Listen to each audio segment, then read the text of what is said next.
You know, guys, biggest question heading into the divisional round of the NFL playoffs was whether or not Peyton Manning could end his 3-game postseason losing streak.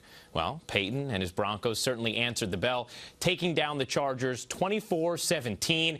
And, Ross, it just seemed like Peyton could do what he wanted to do and when he needed to do it in this game. Yeah, well, we've talked for so long about Peyton Manning in the big moment. Can he make the throws? And he did. I mean, that last drive, they were only up by a touchdown. They needed him to convert a couple third downs, and he did. Now, the first one, it should be pointed out, was a dropped coverage by the San Diego Chargers, who had a series of mental errors during this game. The safety rotates the wrong way. They had 5 offsides penalties, but that's part of the testament to Peyton Manning's greatness as well. But to convert 2 third downs late like he did basically sealed the game. It was a big game, Howard. I know where you're about to go. It was a big game, and he made the plays he had to. I'm just going to say this. I think Peyton Manning did a great job. Everybody can pat him on the back. I know you love Peyton, but let's be realistic here. The Chargers played a bad game. They did not play their best game, and Peyton took advantage of it. If you play a team on an even field with everybody playing their best, I'm not sure what's going to happen. Well, you know what, though? I mean, if you think about it from Peyton's perspective,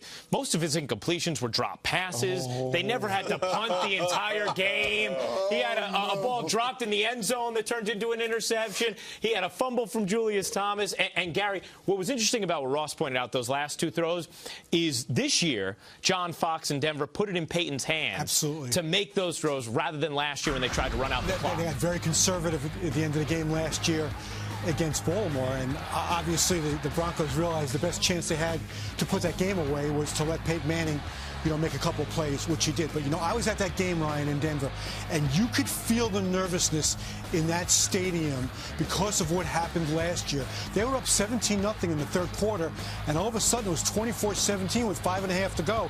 And they had to get a sustained drive going, and not put the ball back in Philip Rivers' hands because he had gotten hot there in the fourth quarter. I think there was a lot of pressure on the Broncos, a lot of pressure on John Fox, but most of all, a tremendous amount of pressure on Peyton Manning, and it doesn't stop just because they beat San Diego. Yeah, and I also think that this is a little bit of a different situation than it was last year. I didn't blame them for running the ball last year. I mean, if Raheem Moore doesn't let Jacoby Jones throw 80 yards over the top, then John Fox made the right move. I don't think that's that big of a deal. What is a big deal is the Denver Broncos losing Chris Harris Jr., their nickelback, because the defense was lights out. I mean, the Chargers could do nothing until Chris Harris went out. He plays the all-important slot corner position. He went out. They brought in Quentin Jammer, and it was like Philip Rivers, where's Jammer? Where's Quentin Jammer? And just picked on him. Keenan Allen had a huge second half, and that's very troubling for the Denver Broncos defense going forward. That's a great point, because it did feel like, I mean, really, the Chargers couldn't do anything. And then once that injury happened, it was like, who's covering Keenan Allen? Keenan Allen's open every single time.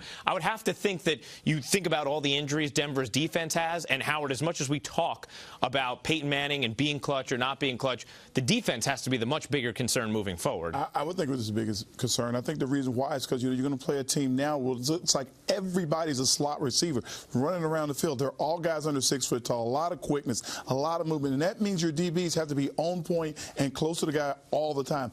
You know what? Brady's going to be looking for those kind of those matchups over and over again.